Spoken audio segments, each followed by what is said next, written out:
This is a demonstration of the installation of the lockpick. We're in a 2013 Ford Fusion.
Lockpick's just simple plug and play. It's going to plug into the large connector in the back here. There's a little tab on the top of it that you push in. That allows the locking bar to release the connector.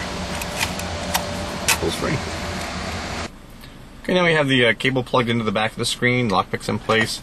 Before we plug in the module, we're going to set the switches on it properly. We have a rotary switch on it. For the Fusion, it's going to be switch number 2, rotary position number 2.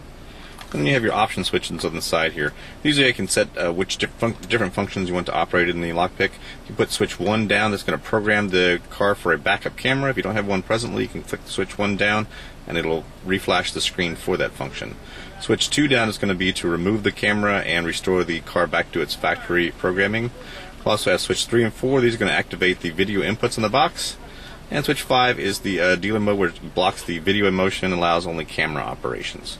On the other side of the module, we have our communication switches. We want 3 and 4 down, and that's the setup for the Ford Fusion. The operation of the lockpick in the Ford Fusion is very simple. It's going to use just a single button press. This is the voice button on the steering wheel. That's going to activate all features on this. If you push it down and hold it, you'll hear a beep. That first beep lets you know that the override has been turned on. That's going to allow the AV functions for the AV inputs to operate while in motion, while in drive. Press the same button again, hold it. You have 2 beeps that will indicate that the override has been turned off. Now, if you take the same button, just hold it. You'll pass through the override. It'll beep one more time. That'll be the activation of the rear camera.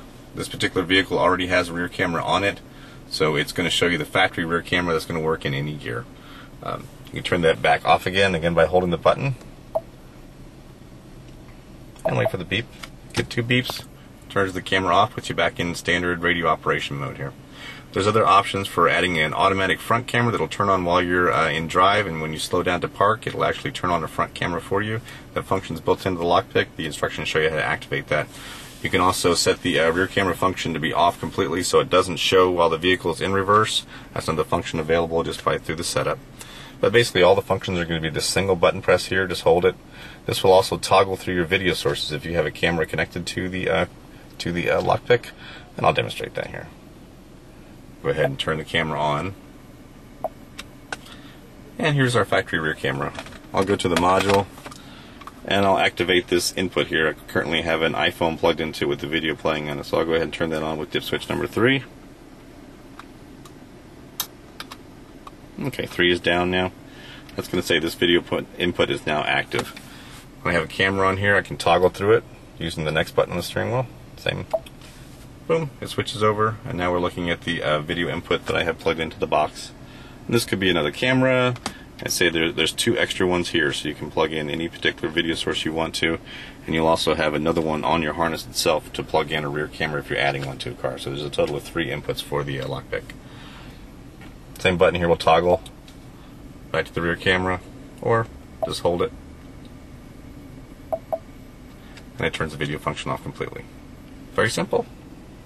That's the lockpick for the Ford Fusion 2013.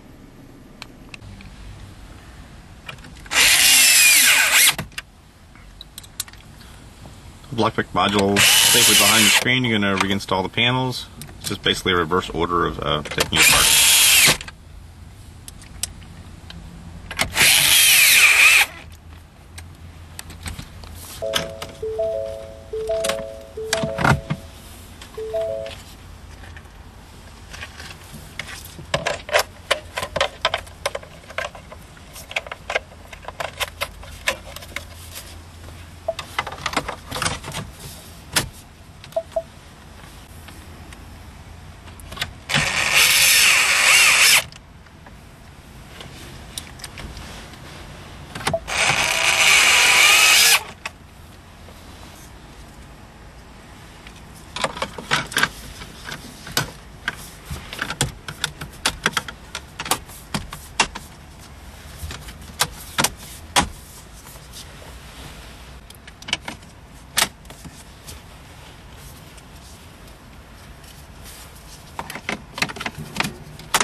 That completes the installation of the lockpick.